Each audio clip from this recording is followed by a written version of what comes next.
So it's turned into a busy week. Good problems.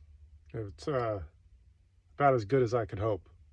So I even have an appointment set up for tomorrow, fixing TV remote for a new but now regular customer.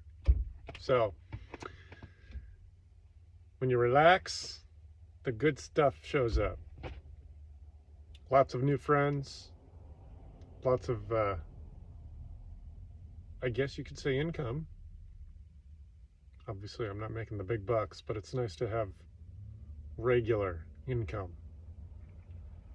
And you got to get rid of that negative chi. It's almost like that chi, that energy. It just keeps all the good stuff from showing up. It's almost like the good stuff needs good energy to be attracted to. I've recently found that it's more easy to make friends. Just people, I guess, well, when you smile easier, it's more inviting. That's why when I'm out and about, I love good music, even if I'm out for a walk, but I will consciously make an attempt not putting headphones in my head, because that's just a way to avoid conversation or potentially detract from someone that might otherwise want to say hi.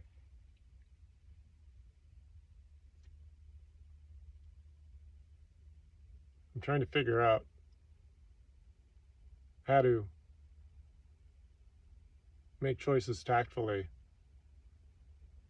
I did a job interview yesterday. Was it yesterday? Yeah. Didn't really want the job, so of course I just kind of went in there, not necessarily like I didn't want the job, but it's funny how there's no blockages in conversation when you're just there casually. You show up, you have a conversation, you're not desperate for the job, you almost don't want it. But of course, you know you need a job, and I still could be offered that job. Negative experience happened leading up to that job. I don't know if I talked about this, but some idiot took their modern car with apparently a perfect paint job because they were one of those double parkers. Man. So I made it a point to sigh and chuckle to myself. It didn't bother me. Of course, me being the cheeky guy that I am, I shoehorned my car right next to him just to make the point. Yeah, you can't park here, dude. If you're gonna park, I'm still gonna make it a point to park where I can pit my car. He called me. The phone number for work is actually on the back of this car.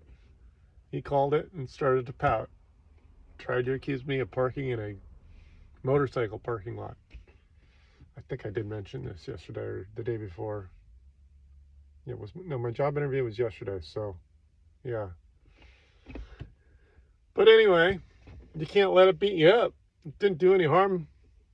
Didn't touch my car. I kind of figured while he was on the phone, he could have done something to my car, but I was very polite. I wasn't going to start calling him names or being mean. I've said in the past, you don't want to become the bully once you realize you're dealing with a lesser consciousness. He lacks a maturity level. He's willing to double park his car because of the arrogance of thinking his property is so valuable that he should be able to take 2 parking spaces. As I age, it's easier and easier to allow those things to slide. If there's no obvious harm, then why get riled up over it? Even if it was the last parking space, the fact of the matter is I used it. I didn't touch his car. I was able to shoehorn mine in. But that's really it. Today was a good day.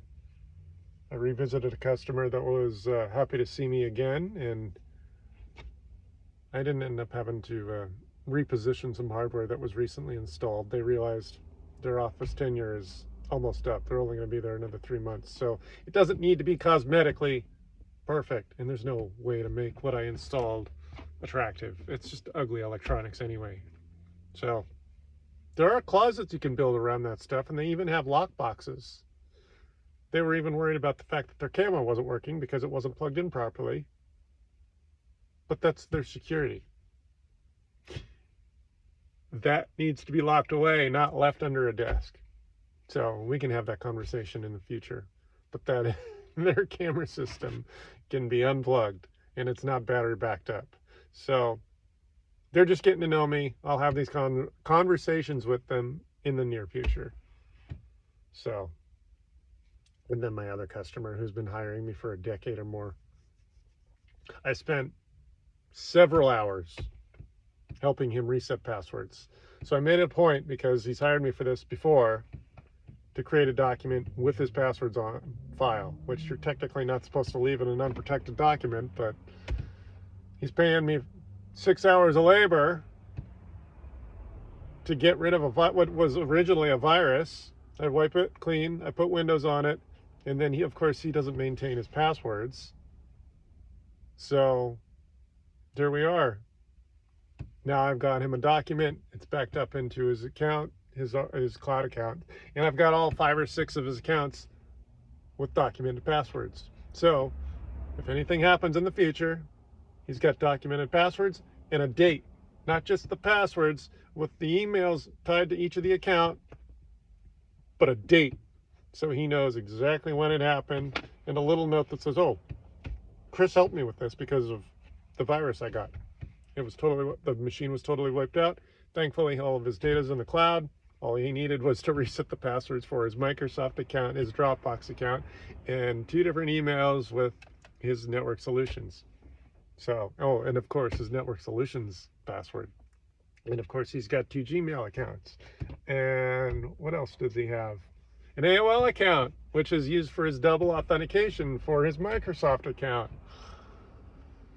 So, that time, you don't realize resetting passwords for 5 or 6 emails can be daunting. So, yeah, if you want me out of your hair fast and you just want your technical solutions, document your passwords. There are proper ways to do it. If you really need to write them down, do it, and then store them in a physical lockbox off-site. The other thing you can do is take pictures of them. Not the 100%, I mean, anytime you're documenting